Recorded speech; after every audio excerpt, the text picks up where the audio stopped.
Shalom Bapak Ibu Saudara yang dikasihi Tuhan. Seri pengajaran hari ini berjudul Mengapa Harus Sempurna. Tuhan Yesus berkata dalam Matius 5 ayat 48, "Karena itu haruslah kamu sempurna, sama seperti Bapamu yang di surga adalah sempurna." Ini merupakan suatu perintah agar orang percaya hidup dalam kesempurnaan. Juga alasan kenapa orang percaya harus sempurna, yaitu karena Bapa yang di surga juga sempurna.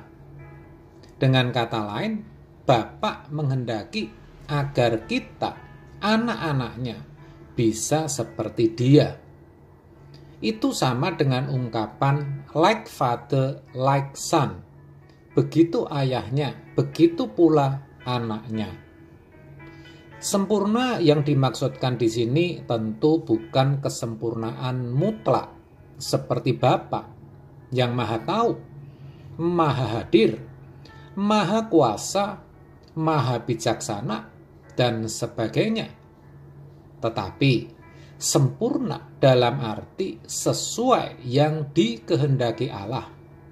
Itu berarti dalam setiap gerak perasaan, pikiran, perkataan, perbuatan, dan tindakan kita selalu memiliki ketepatan dengan pikiran dan perasaan Allah.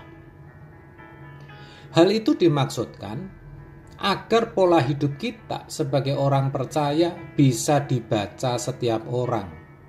Orang bisa melihat hidup yang berbeda dalam diri kita dibandingkan orang-orang di sekitar kita. Orang-orang yang sudah mendengar Injil seperti kita harus bisa menjadi contoh hidup bagi mereka. Itu berarti tujuan hidup yang sempurna yang dikehendaki Allah adalah agar kita bisa menjadi saksi dan utusan Kristus. Dalam hal ini, perlu kita sadari bahwa sesungguhnya dengan menjadi orang percaya, kita ini adalah saksi atau utusan. Sama seperti Bapa mengutus aku, demikian juga sekarang aku mengutus kamu. Yohanes 20 ayat 21 bagian B. Sebagai saksi Kristus, kita harus bisa memberitakan perbuatan-perbuatannya yang ajaib. Kita harus bisa menjadi terang. Hidup kita harus bisa mengubah banyak orang. Paling tidak orang-orang di sekitar kita. 1 Petrus 2 ayat 9. Tetapi kamulah bangsa yang terpilih, imamat yang rajani, bangsa yang kudus, umat kepunyaan Allah sendiri, supaya kamu memberitakan perbuatan-perbuatan yang besar dari Dia, dari Kristus, yang telah memanggil kamu keluar dari kegelapan kepada terangnya yang ajaib. Sesungguhnya kita dituntut untuk bisa menjadi teladan dalam seluruh aspek kehidupan tanpa batas, baik dalam hal tutur kata, perbuatan, kasih, kesetiaan, dan juga kesucian. Dalam 1 Timotius 4 ayat 12 dikatakan, "Jangan seorang pun menganggap engkau rendah karena engkau muda. Jadilah teladan bagi orang-orang percaya dalam perkataanmu, dalam tingkah lakumu, dalam kasihmu, dalam kesetiaanmu, dan dalam kesucianmu." Kita harus bisa memandang keberadaan kita sebagai saksi dan utusan Kristus itu sebagai sesuatu yang berharga dari Tuhan. Siapakah kita, saudara, sehingga kita boleh menjadi saksinya? Tanpa menyadari akan hal ini, maka menjadi sempurna pasti akan selalu dipermasalahkan. tidak heran kalau banyak, bahkan hampir semua orang Kristen berpikir bahwa menjadi sempurna itu sesuatu yang mustahil. Selalu saja dipertanyakan, mengapa harus sempurna? Yang ada di pikirannya bahwa tidak ada manusia yang sempurna, hanya Tuhan saja yang sempurna. Manusia bisa sempurna, bisa kudus hanya ketika sudah ada di surga, karena di sana tidak ada lagi kuasa dosa. Itu yang ada di pemikiran banyak orang. Itu tidak benar, saudara. Kalau memang manusia ditentukan tidak bisa sempurna, maka tidak mungkin Tuhan berfirman agar kita sempurna.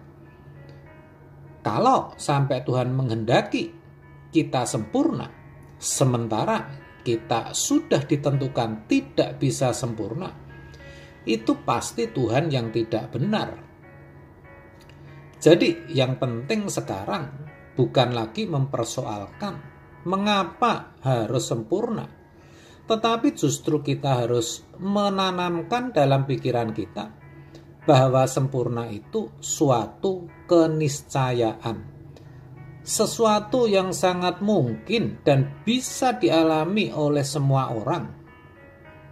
Kalau itu kita lakukan, maka kesempurnaan itu akan menjadi suatu challenge atau tantangan bagi setiap kita. Kita akan dengan sukacita dan rela hati berjuang untuk sempurna.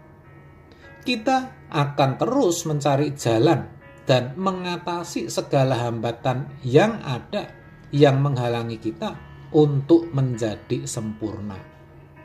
Kita akan mempunyai tekad yang bulat untuk itu. Memang saudara harus diakui, saudara pasti akan berdarah-darah, jatuh bangun untuk menjadi sempurna. Artinya, dengan memiliki tekad yang bulat bukan berarti langsung sempurna.